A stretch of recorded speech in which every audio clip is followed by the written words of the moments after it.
అయిపోతున్నాయి, చుట్టుపక్కల వాళ్ళ జీవితాలు నాశనం అయిపోతున్నాయి. ఇవి ఆగాలి సార్ పక్కా. యా ఖచ్చితంగా అండి. ఎందుకంటే అలా నేను చూసాను సార్. తను ప్రీతి సఫర్ అయిందంతా నేను పక్క నుండి తనతో పాటికి బాధపడకుండా చూసాను సార్ నేను.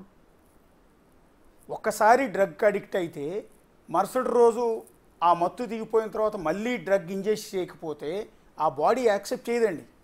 బాడీ గిలగిల గిలగిల అల్లాడిపోతుంటారు. బహుశా మీరు ప్రత్యక్షంగా చూసుంటారు. అమ్మాయి చెప్పింది సార్, స్లీప్ పారాలసిస్ ఏదో ఇంకా రకరకాల వాటి బారిన పడి పాప రాత్రి పూట పడుకున్నప్పుడు తనకి ఒకేసారిగా భయం వేస్తుంది సార్. ఆ భయం వేసినప్పుడు తన నిద్రలో నుంచి బయటికి రాలేదు. ఓకే, అలాగే అలాగే అలాగే ఉండిపోతుంది. తన ట్రిమర్స్ ఇంకా స్లీప్ పారాలసిస్ అవుతుంది తనకి. అప్పుడు అప్పుడు అవేవి సార్. దాని తర్వాత తను చాలా హెల్దీగా రికవర్ అయ్యి బయటికి రావడం జరిగింది. ఇప్పుడు కంప్లీట్ డ్రగ్స్ అవాయిడ్ చేసేసిందండి. కంప్లీట్లీ అవాయిడ్ చేసింది సార్. యాక్చువల్లీ ఇది జరిగి ఒక 1 year అవుతుంది. తను రీహాబ్కి వెళ్ళి బయటకు వచ్చింది. ఒక 8 నెలలు అవుతుంది సార్. 8 నెలలు 10 నెలలు అవుతుంది. ఈ అబ్బాయిని బ్లాక్మెయిల్ ఎలా చేస్తుంది కనుక్కోండి. రీహాబిలేషన్ లో ఉన్న మనుషులకు కూడా తన యాక్చువల్లీ తను she very strong woman sir. తన చుట్టుపక్కల ఉన్న వాళ్ళు కూడా తనతో పాటుగా ధైర్యంగా ఉండాలి, తన ఇంకా ఇంకా మంచిగా ఉండాలి, మారాలి. ఆ ఉద్దేశంతోనే తను రీహాబ్ లో ఉన్నప్పుడు కూడా తను అక్కడ చుట్టుపక్కల ఉన్న వాళ్ళకి క్లాసెస్ తీసుకోవడం జరిగింది. ఆ పర్సన్ రీహాబ్ లో మనుషులతో మాట్లాడాలన్నా కానీ మనం మాట్లాడచ్చు సార్. ఇప్పుడు మీ యాక్చువల్లీ ప్రీతికి లావణ్యతో అసలు సంబంధం లేదు, మీకు పరిచయం ఉంది లావణ్య, అంతేనండి? అవును సార్. మొదట మీకు లావణ్యతో పరిచయం. అవును సార్. ఎలా అండి సార్? మీకు ఎలా పరిచయం లావణ్య? సో వాళ్ళ బ్రదర్ ఒక అబ్బాయి ఉంటాడు సార్. ఆ అబ్బాయి వాళ్ళ ఫ్రెండ్ నా ఫ్రెండ్. సో ఇలాగే తను కూడా మా అక్క కలవాలి నువ్వు ఒకసారి, అంటే నేను ఒక షార్ట్ ఫిలిం చేద్దాం అనుకునే టైంలో, అంటే నేను ఏదైనా ఇంట్రెస్టింగ్గా చేద్దాం క్రియేటివ్గా, నాకు ప్రొఫెషన్ ఉంది సార్. నాకు ఒక వృత్తి ఉంది, నాకు వ్యాపారం ఉంది. సో అలా చేద్దాం, ఆ ప్యాషన్ తోటి చేద్దాం అనే టైంలో ఆ పర్సన్ నన్ను తీసుకొచ్చి తనకి పరిచయం చేయడం జరిగింది. తర్వాత రోజులు గడిచే కొద్దిగా ఇంకా తను చాలా దగ్గర అవ్వడం జరిగింది నాకు. అదే విషయంలో నేను తనతో పాటు గోవా వెళ్ళటం జరిగింది. గోవాలో మేము సాంగ్ షూట్ కూడా చేసాము. సాంగ్ షూట్ చేయడం జరిగింది. ఆ సాంగ్ కూడా మంచిగా వచ్చింది సార్. అది మళ్ళీ మేము దాన్ని డెవలప్ చేద్దాం అనుకునే టైంకి తిను పిచ్చిగా చేయటము, లేకపోతే గొడవలు పడటము, ప్రతి ఒక్కరిని తీసుకొచ్చి ఏదో ఒక మాటలు అంటాము, ఇవన్నీ చూసి నేను అది జరిగిపోయింది. దాని తర్వాత జరిగిపోయిన తర్వాత నేను మళ్ళీ ప్రీతిని ఇంట్రడ్యూస్ చేయడం జరిగింది. సరే ఓకే, నాకు వేరే పనులు ఉన్నాయి, నేను అవన్నీ చేసుకోవాలి, ఇలా కూర్చొని ఇవంతా గడుపుతుండే టైం కాదు కదా అని చెప్పి జరగడం జరిగింది. దాని తర్వాత ప్రీతిని ఇంట్రడ్యూస్ చేశాను, ప్రీతిని చేయడం జరిగింది. ఆ ప్రీతితో కూడా ఇలా చేయడం చూసి నేను ఇంకా ఆపేశాను. ఓకే, ప్రీతిని కూడా వచ్చింది. ఇప్పుడు సరే, మీరు తీసుకెళ్ళి ఆవిడేదో ట్రావెల్ వాగ్లో లావణ్య ఈమె ఇద్దరు కలిసి వీడియోస్ చేస్తారన్న ఉద్దేశంతో ప్రీతిని తీసుకెళ్ళి పరిచయం చేశారు. ఆవిడేమో ఈమెని డ్రగ్స్కి అడిక్ట్ చేసింది. సో ఇది తప్పు చేస్తున్నామని తెలిసి బయటకు వచ్చేసారు. బయటకు వచ్చి ఈవిడికి రీహాబిలిటేషన్ సెంటర్కి పంపించారు, దాన్ని రికవర్ చేశారు. అంటే వాళ్ళ మదర్ చాలా స్ట్రాంగ్ ఉండి తనని తీసుకెళ్ళి రీహాబిలిటేషన్ సెంటర్లో జాయిన్ చేసి, తర్వాత తన కోసం అని చెప్పి తను నుంచున్నారు. వాళ్ళ మదర్ ఆ టైంలో చాలా స్ట్రాంగ్గా నుంచున్నారు. ఓకే, అంటే నార్మల్గా వేరే వాళ్ళు అయి ఉంటే కనుక వేరే విధాలుగా, అంటే నా ఫ్యామిలీ అనుకోండి, ఒకవేళ నేనే కనుక ఇదంతా చేస్తుంటే కనుక పక్కా మా ఫ్యామిలీలో నన్ను ఇద్దరు బయటికనే పంపించేవాళ్ళు, లేకపోతే నన్ను చంపేసేవాళ్ళు. అట్లాంటి సిచ్యువేషన్లో నుంచి తనను బయటికి రావటం, అదంతా జరగటం, తను మళ్ళీ చేంజ్ ఓవర్ అవ్వటం, ఇవన్నీ జరిగింది సార్. సో ఇదంతా జరిగిన తర్వాత ఇప్పుడు ఇవాళ మళ్ళీ పోలీస్ స్టేషన్ దగ్గరికి రావాలని ఎందుకు అనిపించింది మీకు? అంటే ఇప్పుడు ఈ జరుగుతున్న పరిణామాలు ఇవన్నీ చూసిన తర్వాత. సో కాల్ రికార్డింగ్ మీరు విన్నారు కదా సార్. కాల్ రికార్డింగ్ ముందు రోజు శేఖర్ భాష గారు నాకు మెసేజ్ చేయడం జరిగింది. బయటికి రావాలమ్మా, నాకు తెలుసు మీ దగ్గర ఏం జరిగిందో, నేను అన్ని విషయాలు మీరు చెప్పకపోయినా కానీ నేను తెలుసుకున్నాను. మీకు జరిగినట్టుగా ఇంకా చాలా మందికి జరిగింది. ఒక్కళ్ళన్నా బయటకు వచ్చి మాట్లాడితే ఆ మిగతా వాళ్ళందరూ కూడా వస్తారు బయటికి.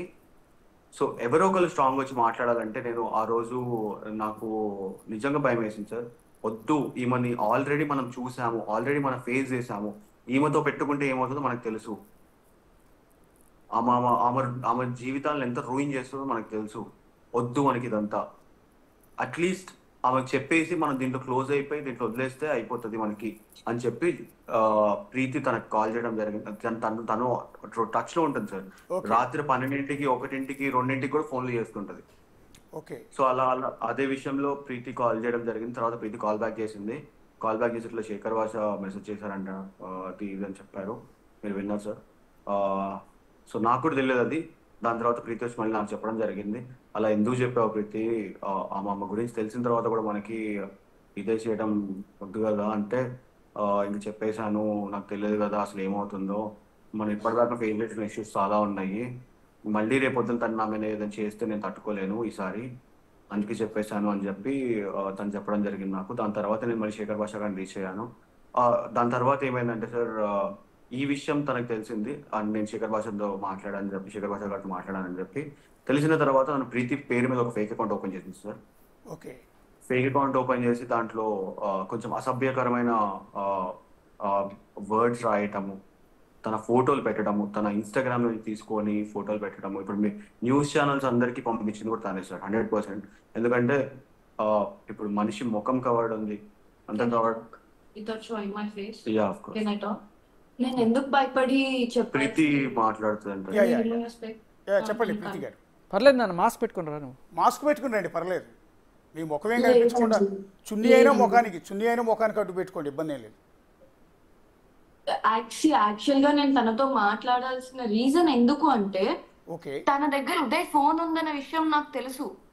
నేను ఉదయ్కి కూడా గత 1 year నుంచి చెప్తుంది ఇదే, ఉదయ్ నువ్వు వెళ్ళి నీ ఫోన్ తెచ్చుకో ఉదయ్ ప్లీజ్, అందులో నీ ఫొటోస్ కాకుండా నా ఫొటోస్ కూడా ఉన్నాయి Uday, please take a stand for me అని చెప్పి నేను ఉదయ్కి చాలా చెప్పడం జరిగింది.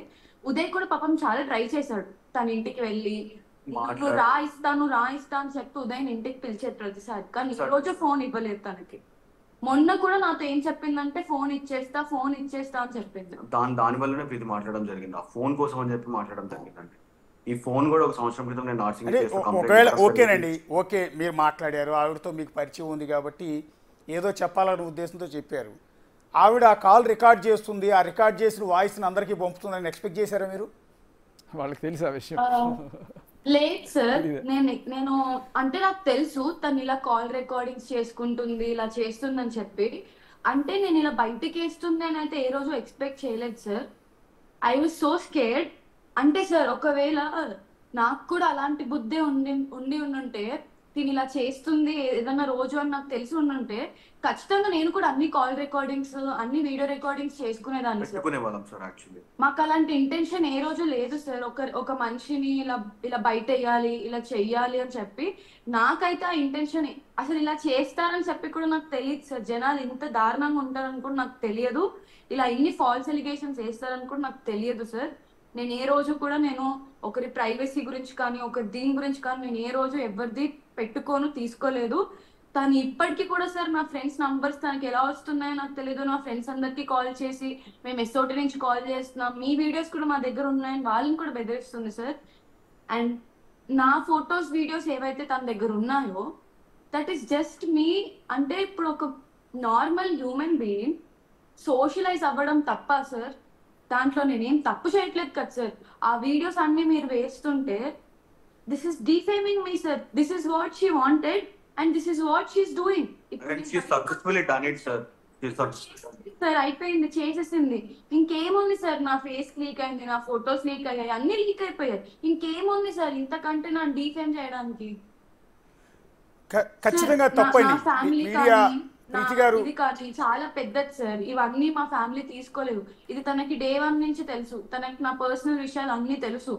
తనకు తెలుసు ప్రీతిని మెంటల్ టార్చర్ ఎలా చేయాలి, ప్రీతిని సూసైడ్ ఎలా చేసుకునేటట్టు చేయాలి అనే విషయం తనకి తెలుసు.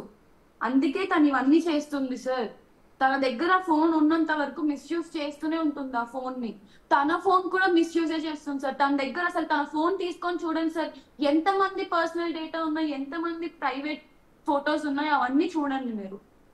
ఒక అబ్బాయి ఇలాగే ఆత్మహత్య చేసుకున్నాడంట సార్. ఆ అబ్బాయి పేరేంటి? అర్పిత్. అర్పిత్. దేనికండి, దేనికి ఆత్మహత్య చేసుకున్నారండి? అర్థం కాలేదు. దేనికి ఆత్మహత్య చేసుకున్నారండి?